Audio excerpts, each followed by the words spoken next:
Good morning mga ka-trippings. Ayan, kamusta ang lahat? Medyo matagal-tagal tayong nawala kasi alam niyo na, busy tayo sa trabaho kaya wala tayong time. Pero ngayon bakasyon tayo kaya eto, bakante na ulit tayo, makakapag-upload na ulit tayo ng panibagong video.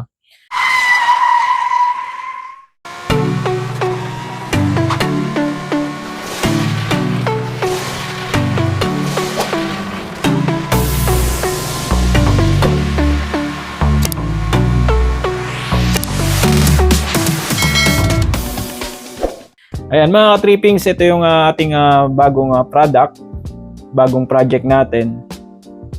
Di ba kung napansin nyo nung nakaraan, meron akong in-upload na video yung sa pag-convert ng Mitsubishi Mirage. Bali yung in-upload ko na yun is pang low model siya. Hindi siya fitted sa mga bagong Mitsubishi Mirage ngayon. Yung pinaka-latest hindi siya applicable. Yung una-una kong in-upload na video. Bali yung yun, ano siya, applicable lang yan sa lumang model ng Mitsubishi Mirage. Tapos applicable din yun sa Mitsubishi Lancer, ganun. Pero ito ngayon, itong nakikita nyo ngayon dito sa video, ito yung sa pinaka-latest natin para sa Mitsubishi Mirage natin, Mitsubishi Attrage. Ayan. Ito yung para sa inyo. Ayan, makakapag-convert na kayo ng side mirror nyo from manual fold into auto folding. Kasama na yung magkasama na siyang bracket tsaka folding motor. Bali itong motor na to, especially talaga siya ginawa para sa Mitsubishi Mirage. Kasama din itong bracket na to, kaya partner siya. Kaya sa mga mag-i-inquire sa atin, magtatanong kung pwede bang motor lang yung bilhin o kaya pwede bang bracket lang yung bilihin. Sa tutusin, pwede ko sa inyo ibenta yun ng motor lang at bracket lang, pero hindi siya po pwede. Kasi once na binili nyo itong motor lang, wala kayong bracket. So, paano nyo siya kakabit? Depende na lang kung kaya nyo gawa ng paraan. Kapag ang binili nyo naman is bracket lang, at magbabaka sakali kayong bumili ng ibang folding motor, ang tanong, magpipit ba yung folding motor dito sa bracket niya? Ayan. Kasi, inobserbahan ko siya, tiningnan ko din, hindi talaga siya po pwede. Bali set talaga ito siya. Meron kayong mga makikita online ngayon, yung folding motor lang na nabibili natin online. Iba ang itsura nun. Bali yung motor na yon is replacement lang talaga siya para sa auto fold na stock ng Mitsubishi Mirage. Ayun. Kung halimbawa yung Mitsubishi Mirage mo is sa auto folding na din, nasira yung folding motor, yun, pwede mong bilihin yon as a replacement. Pero kung ito, ang bibilihin mo para sa replacement, hindi siya pwede. Kasi kasama talaga siya dito. Yan, partner talaga siya, set. Ayan. Bali ito, hindi ako makapag-demo ng yung nakakabit na sa Mitsubishi Mirage na side mirror kasi wala akong stock ng side mirror ng Mitsubishi Mirage. Ibig ko sabihin yung pinaka-stock mismo, yung original niya. Hindi ako pwedeng mag-demo doon sa replacement kasi yun yung ginawa ko nung nakaraan, di ba, yung upload ko. Replacement lang yun. Bali, binili ko siya online, hindi siya original.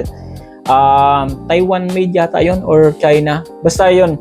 Kaya, hindi ko siya pwede doon ipit kasi iba yung mga tornilyuhan nun. Although yun, fit yun para sa lumang model. Ayan. Okay mga ka-trippings, ito explain ko na sa inyo. Ito na yung ating bago. Ayan, pang latest siya.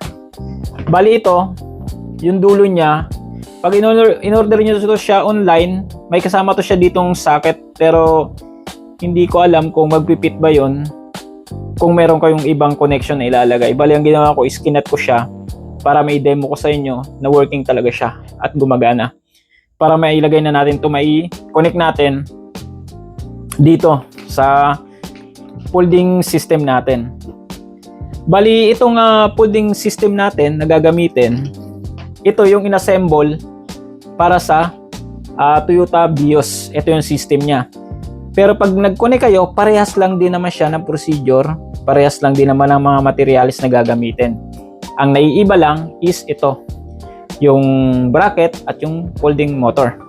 Tapos sa wiring naman, ito, yung sa kaliwa, sa kanan, sa kaliwa, at saka yung sa door actuator, hindi ko pa sukat kung parehas lang ba sila ng haba ng wire na magagamit, yung sa Toyota Vios at para sa Mitsubishi Mirage. Pero kung sa procedure, parehas lang. Tsaka yung ano niya, meron na rin akong pinagtanungan yung sa mga yung nag-order sa atin at nakapaglagay na yung fuse box nila is nasa ilalim din ng manibela. So saktong-sakto lang din siya. Yan. Bali, ite-testing natin siya. Papaganahin natin gamit itong ating folding system ng sa BIOS. Tsaka yung wiring niya. Ayan.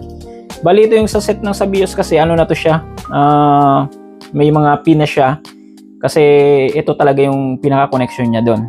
Bali, ito, hindi ko alam kung anong klase yung para sa pin ng Mitsubishi Mirage. So, just in case na may maghihingi o mag-order ng complete set na plug and play, hindi ko sure kung ano yung pwede nating ilagay dito. So bali, ganito lang yung masisend ko sa inyo na ganyan. So bali ito, pwede nyo naman siyang i-splice. Wala namang problema, pwede nyo i-splice yan. Okay?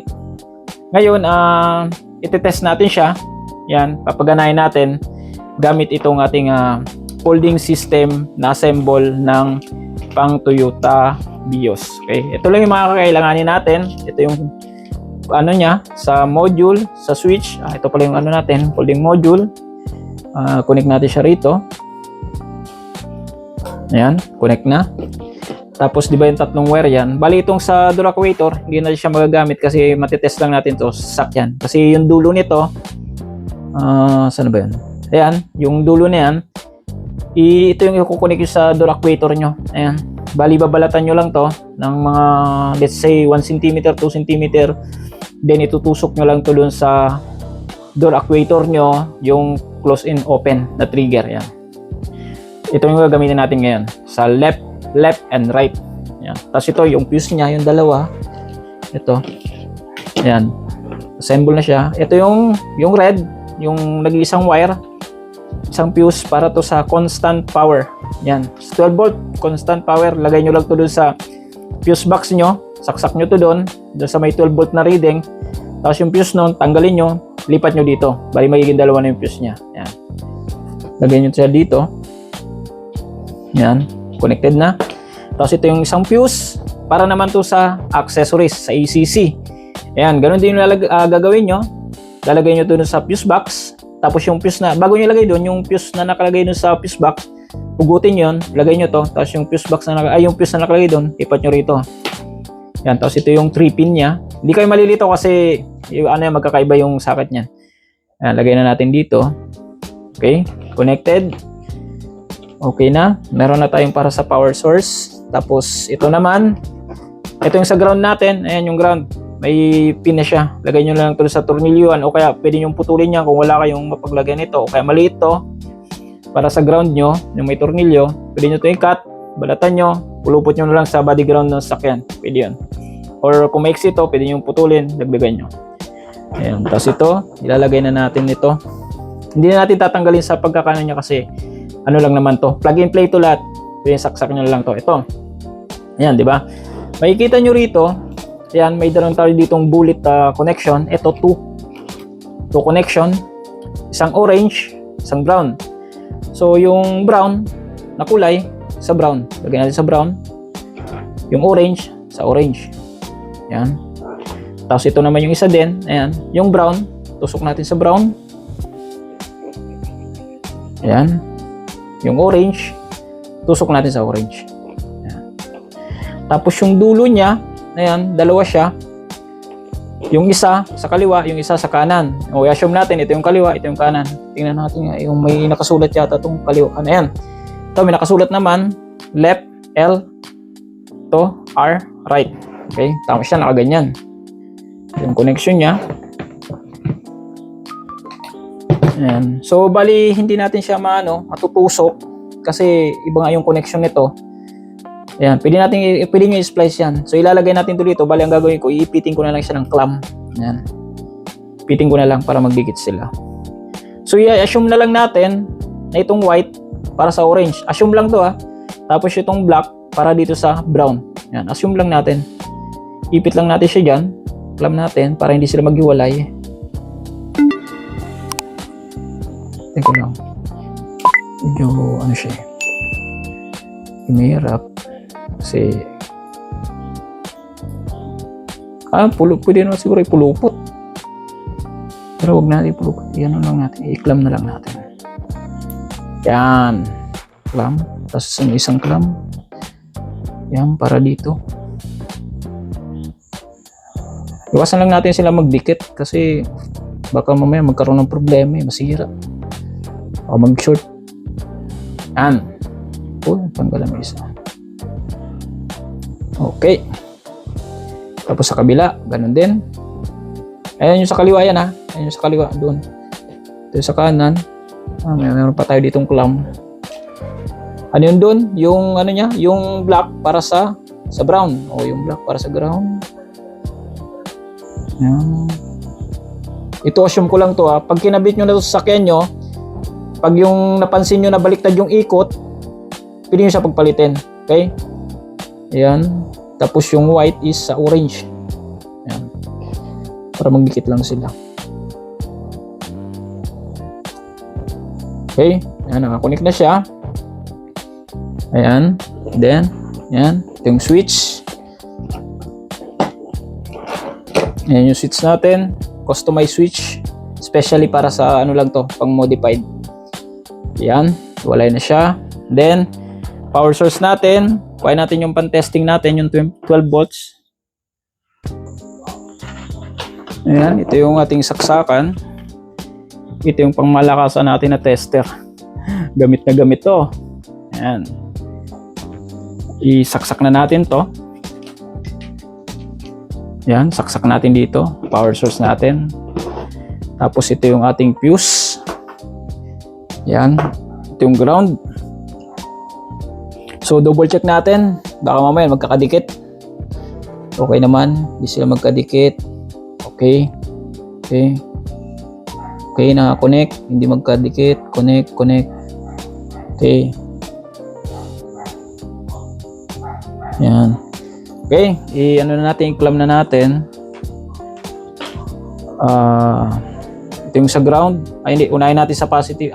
Positive o ground muna? Unahin natin dito sa positive. Paulin natin yung ground. Ang ano niya dito yata sa ano. Hindi, unahin na natin sa ground. Yan. Una natin yung ground. Okay.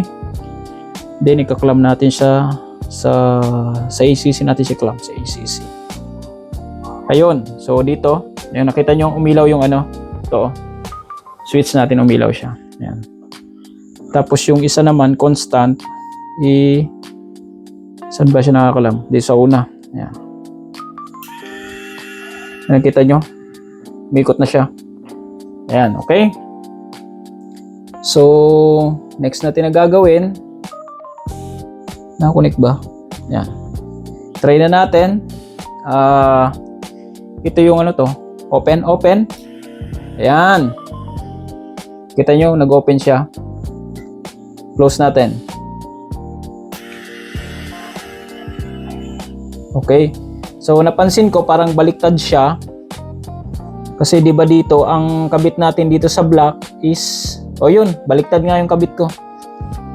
Ito yung sa ano to siya sa yung black niya sa brown, yung orange sa white. Nagbaliktad nga. So pagpalitin natin 'to para magano siya, magsalubong. Subukan natin. Tanggalin ko muna saksakan. Tanggalin natin. Ayan, para mawala yung power. Tapos ito pagbaliktad din natin. Kasi magkasabay yung ikot dapat salubong yan sila. Yan. Katulad yung sinasabi ko sa inyo, pwede nyo siya pagpalitin pag kinabit nyo na. Okay? Ayan. Connect natin siya dito. Clamp. Okay. Tapos dito, clamp natin.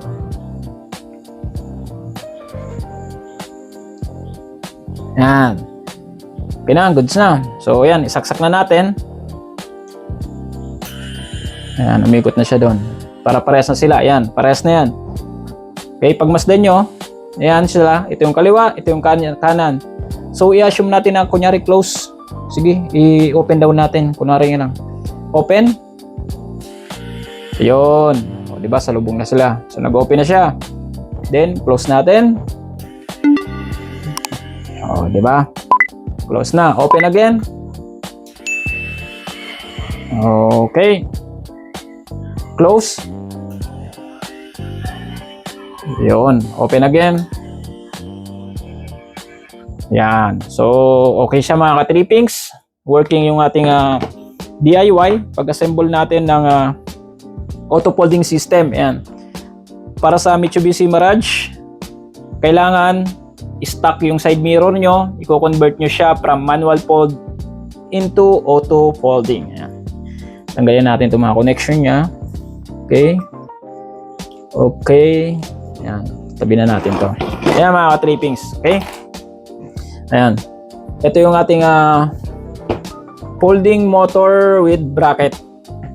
Tapos kung gusto nyo makita yung result pag kinabit na to sa mismong side mirror ng Mitsubishi Mirage G4, ayan, papakita ko sa inyo.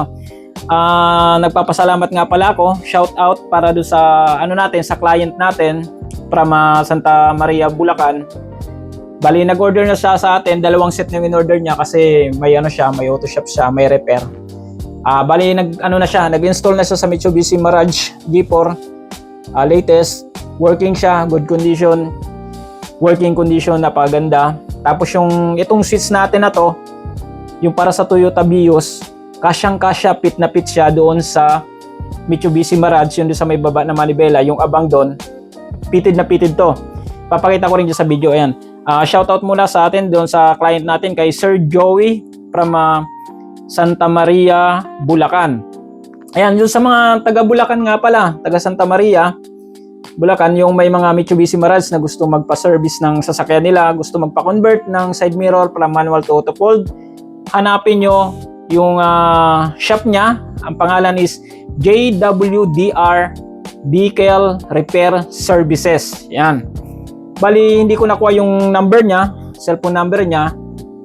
So, sa mga gustong humingi ng number niya, i-comment down nyo na lang dyan sa video description para ma-reach out ko siya, din hingin ko yung number niya. Hingi muna tayo ng permiso kung pwede nating i-post yung number niya. At baka pwede nyo, hindi ko rin natanong kung searchable ba sa Google Map yung kanyang shop. Pero subukan nyo i-search sa mga taga Santa Maria, Bulacan o kaya mga gustong dumayo sa shop niya. Search nyo na lang yung JWDR Vehicle Repair Services. Ayan, ipa-flash ko rin dyan para makita nyo. Okay? Ayan nga pala mga ka-trippings, ito yung video, ipa-flash ko sa inyo yung result nung pag-convert niya ng Mitsubishi Mirage G4 ng side mirror from manual folding into auto fold. Ayan, tingnan nyo, panoorin nyo.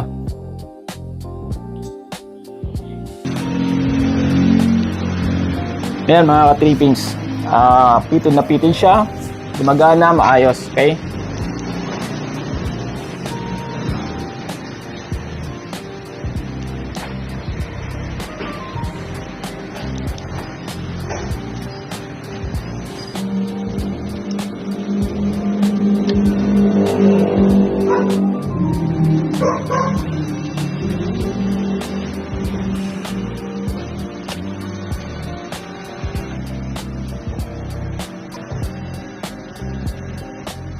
Ayan mga ka-trippings. Ayan, pag nag-avail kayo nito, may kasama na siyang, kasama niya na yung yung tawag dito, yung tornilyo niya. Bali 6 to, tig-tatlo para dito. Ayan, 1, 2, 3, 4, 5, 6. Ayan, 6 din ito. May mga washer na rin, kasama na sa package. Ayan. Ayan, tapos ito. Okay mga ka-trippings. So sa mga gusto mag-avail, na gusto magpasama na nito, yung folding system niya, para hindi na kayo mag-assemble at hindi na kayo mahihirapan, plug and play na lang. Message lang kayo. Nandyan yung shop natin, yung link ng product link natin nandyan. Kung gusto nyo mag-avail nito, message kayo para maisama ko sa package. Siyempre iba yung price din nun. Bang magiging price nito, pag ito kasama nito, kasi sa Vios natin, yung complete set nito, kasama na yung folding motor tapos bracket niya, kung hindi ako nagkakamali, around 6K or 5K yata. Nakalimutan ko na kung magkano. Pero pag ito sa Mitsubishi Mirage, iba yung price nito. Kasi medyo pricey siya. Kasi ito customize kasi ito. At saka limited lang din yung in-order ko. Pero once na nag-avail kayo nito, magre-restock naman yung seller nito kapag naubusan. Si panigurado yan. Okay mga ka-trippings, ayan, sa mga gusto mag-avail, nandiyan ang product link. Click nyo na lang para direct kayo dito sa shop. Avail kayo. Huwag kayong mag-alala, legit yan mga ka-trippings. Hindi tayo nagre-recommend ng mga product na tawag dito, defective at sigurado tayo na gumagana lahat yan. Okay? Ayan mga ka-trippings, sa mga subscriber natin, maraming salamat sa patuloy na suporta, panunood. Ayan, sa mga lagi nag-aabang ng mga DIY natin. Okay mga ka-trippings, hanggang dito na lang yung video natin. Have a good day. Have a safe trip always mga ka-trippings. Laging paalala natin. Lagi mag-iingat sa kalsada, iwasan ang init ng ulo. Mainit tayo sa LTO ngayon na yung mga nagro-road rage dyan. Baka masuspindi mga lisensya nyo mga ka-trippings. Okay? Ayan, maraming salamat.